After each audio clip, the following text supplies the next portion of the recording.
उसको पढ़ लेना चाहिए पहले, पढ़ाई लिखाई करो कि आखिर, और रिसर्च करो कि आखिर क्यों लड़कियां लेट शादी आज के डेट में कर रही है। क्योंकि डॉक्टर, इंजीनियर, एडवोकेट, अभी आपको एक छोटा सा चीज बताती हूँ, अगर तुमको नहीं पता है, हम इसको इज्जत अब नहीं देना चाह रहे, दैट्स व्हाई कि इन्होंने जो टिप्पणियां की, ये हम महिलाओं को आहत किया गया, और इससे ये समझ में आता है कि ये सही इंसान नहीं है। किसी पुरुष को लेकर क्यों नहीं करते ये, हर तराजू पे महिलाएं क्यों तौली जाती हैं, महिलाएं क्यों गलत, महिलाओं पे राजनीति, महिलाओं पे टिप्पणियां होकर फेम पाना, ये वो। देखिए इनकी आलोचना भी, इनको एक फेम मिल रहा है, स्टार्टम डाउन हो रहा होगा तो इन्होंने फिर महिलाओं पे टिप्पणी कर दी, फिर इनका स्टार्टम चालू हो गया, है ना। तो इनको यही कहना चाहेंगे कि आप उस वहाँ पे रहने लायक नहीं हो, आपको जो सुनते हैं वो मूर्ख है, ठीक है। क्योंकि law and order, right to equality की बात करता है, और ये सिर्फ लड़कियों के ऊपर गंदी टिप्पणियों करने की बात करते हैं। मांगनी चाहिए, माफी मांगनी चाहिए, एकदम मांगनी चाहिए, और एक बार नहीं, हर चैनल पे बाकायदा माफीनामा देना चाहिए, प्रॉपर कोर्ट में, न्यायालय में अपना माफीनामा सबमिट करना चाहिए कि मेरे से। देखिए, प्रेमानंद जी महाराज और अनिरुद्धाचार्य का महिलाओं को लेकर दिया गया जो बयान है वो इन दिनों चर्चा का केंद्र बना हुआ है। हालांकि ये बयान आज से एक सप्ताह पहले दिया गया था, लेकिन अभी भी इसको लेकर बहस जो है, चर्चा जो है वो थमी नहीं है। आज हम भी इसी पर चर्चा करेंगे, और चर्चा के लिए हमारे साथ पटना हाईकोर्ट की वकील रूपम जी मौजूद हैं। कैसे देख रही हैं? सबसे पहले अनिरुद्धाचार्य पर बात कर लेते हैं। अनिरुद्धाचार्य का कहना है लड़कियां जो हैं 4-5 जगह मुंह मराती है, इस तरह का बयान उन्होंने दिया, क्या कहें? उन्होंने ये बोला है कि 24 से 25 साल की उम्र की लड़कियां हर 4-5 जगह मुंह मरा लेती हैं, ऐसा उनका कुछ इसी तरीके का है। और मैं भी उसी वर्ग की लड़की हूँ, I mean to say that कि मैं 24-25 साल की हूँ, अभी उसी में आती हूँ, तो इसलिए मैं इस वर्ड से आहत हूँ। ये सेंटेंस बिल्कुल गलत है।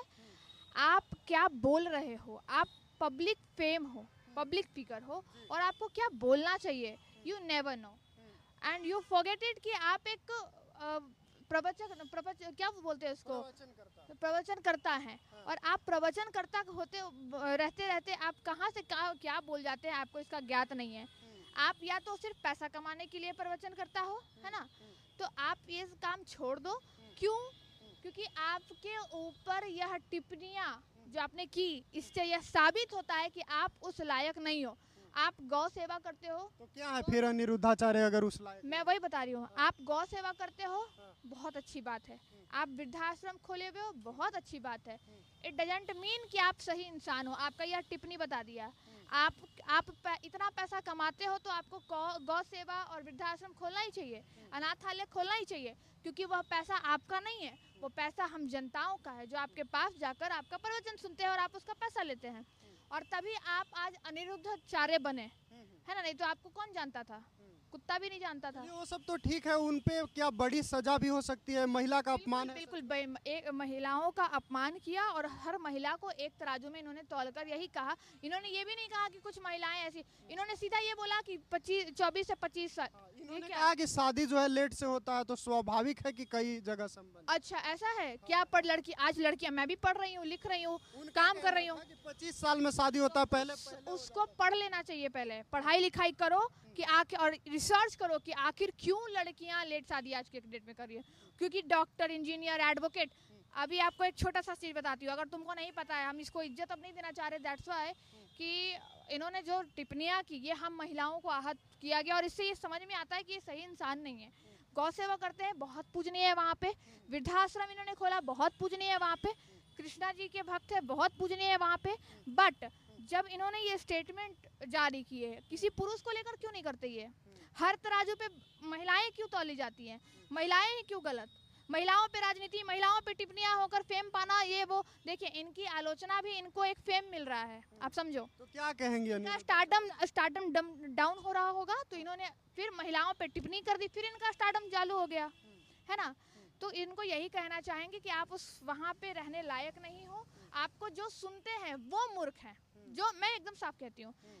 ये स्टेटमेंट यही साबित होता है कि जो इनको सुनते हैं वो मूर्ख हैं, ठीक है। क्योंकि law and order, right to equality की बात करता है, और ये सिर्फ लड़कियों के ऊपर गंदी टिप्पणियों करने की बात करते हैं, दैट्स इट।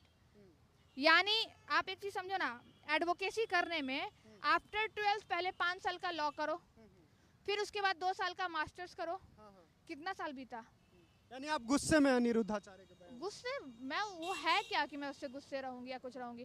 मैं बस आहत हूँ कि आखिर कोई भी पुरुष पब्लिक फिगर होते हुए ऐसी टिप्पणियां क्यों कर सकता है, क्यों करेगा। उससे माफी मांगनी चाहिए। बिल्कुल मांगनी चाहिए, माफी मांगनी चाहिए, एकदम मांगनी चाहिए। और एक बार नहीं, हर चैनल पे बाकायदा माफीनामा देना चाहिए, प्रॉपर कोर्ट में, न्यायालय में अपना माफीनामा सबमिट करना चाहिए कि मेरे से गलती हो गया, मैंने ये किया है, मैंने अपराध किया है, ये लिखते हुए। अगर वो नहीं करता अपराध माफी नहीं मांगते तो देखिए वो तो देखिए इन लोग पे बहुत सारी चीज है। चाहूँ तो मैं भी केस करती हूँ, I am free to file any case against him, but ऐसे ही इतने सारे केस, लाखों लाख केसेस पेंडिंग है। अब इन लोग तुच्छ पूंजियों के वजह से अभी हम पूंजियां हैं अनिरुद्धाचार्य? बिल्कुल है। अगर ऐसा स्टेटमेंट वो दे रहे हैं, चलिए तो अब प्रेमानंद जी महाराज पे लौटते हैं। उन्होंने भी कहा कि ज्यादातर जो रिश्ते टूट रहे हैं, तलाक हो रहा है, इसका कारण है कि पहले से जो है लड़कियों का संबंध होता है, कई बॉयफ्रेंड होते हैं, बॉयफ्रेंड वाला कल्चर। आप उनका लहजा देखे होंगे, बड़ी शालीनता से, बड़ी सरलता से इन्होंने बोला, लेकिन उन्होंने भी गलत बोला। क्यों बोला? क्योंकि उन्होंने ये नहीं कहा कि लड़के दूध के धुले, लेकिन लड़कियों के बारे में तो टिप्पणियां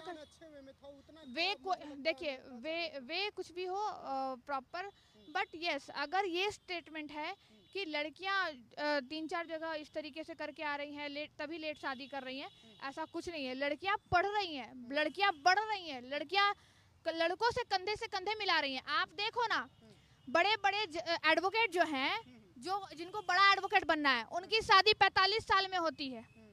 आप कपिल सिब्बल जी को देख लीजिए, जाके पता कीजिए उनका हिस्ट्री, मतलब पता कीजिए। जी महाराज के बाद से भी आप सहमत? बिल्कुल नहीं सहमत हूँ, उनका भी विरोध करते हैं। देखिए वो भले कितने भी बड़े पूजनीय होंगे, लेकिन है तो इंसान ही ना, भगवान तो नहीं है। नहीं है, एग्जैक्टली गलती हुई है उनसे, मैं अभी भी बोलूंगी। वो पूजनीय है, मैं अभी भी हाथ जोड़ के कहूंगी, लेकिन इट डजंट मीन कि वो भगवान है, उनसे गलती नहीं हुई होगी। लेट शादियां लड़कियों की इसलिए होती है क्योंकि लड़कियां पढ़ रही हैं। डॉक्टर बनने के लिए पहले 3 साल पढ़ाई करो, 2 साल पढ़ाई करो, फिर एमबीबीएस निकला तो आप एमबीबीएस में एडमिशन लो, 5 साल वहाँ प्रैक्टिस करो, फिर जब आप डिग्री ले लेते हो तो फिर पीजी करो। लेकिन मैम सच्चाई तो भी कुछ ऐसा दिखता है कि पहले के संबंध के चक्कर में पुरुष का नहीं दिखता है। हम ये नहीं कह रहे हैं, क्यों गलत? हम ये नहीं कह रहे हैं कि पुरुष क्यों गलत? महिलाओं पे राजनीति करेंगे, महिलाओं का रोटी सेकेंगे, महिलाओं के हाथ से रोटी खाएंगे, फिर महिलाओं को मारेंगे, देखे जाते हैं कि पहले वाला रिश्ता कारण बन जा रहा है अलग। ऐसा कुछ नहीं। पहले हम और आप अब बड़े हुए हैं, इतिहास पढ़िए ना। पहले महिलाएं क्या करती थी? चुपचाप हर बात को सहती थी। अच्छा, तो पढ़ गई है, यही ज्यादा कारण बन गया। यही कारण बन गया क्योंकि देखिए अब लड़कियां सशक्त हो रही है, उनको नॉलेज हो गया है कि मुझे किसके साथ रहना है, किसके साथ नहीं। आप देख लीजिए उठा के, जितनी लड़कियां हैं जो औरतें पहले की जो नहीं पढ़ी लिखी है बहुत, वो मार खाकर भी एक रूम में रह लेती है, सूखी रोटी खाकर। वो पहले की महिलाएं सौतन भी बर्दाश्त कर लेती है, लेकिन आज आप हर दिन खबरों में पढ़ोगे, एक महिला ने अपनी सौतन का किया मर्डर, सौतन को देखा अपने पति का किया मर्डर, गुप्त टांग काट गई गर्लफ्रेंड। क्यों? चलिए, तो आपने सुना, हमारे साथ लॉयर रूपम बातचीत कर रही थी, पटना हाई कोर्ट की वकील हैं, और इन्होंने कहा है कि जो अनिरुद्धाचार्य का बयान है वो तो एकदम बिल्कुल खराब बयान है, उसकी तो हम बात भी नहीं करेंगे, लेकिन प्रेमानंद जी महाराज जी को भी थोड़ा सोच समझ के बोलना चाहिए था। अपनी भी प्रतिक्रिया साझा कीजिएगा। फिलहाल के लिए इतना ही, बहुत बहुत धन्यवाद।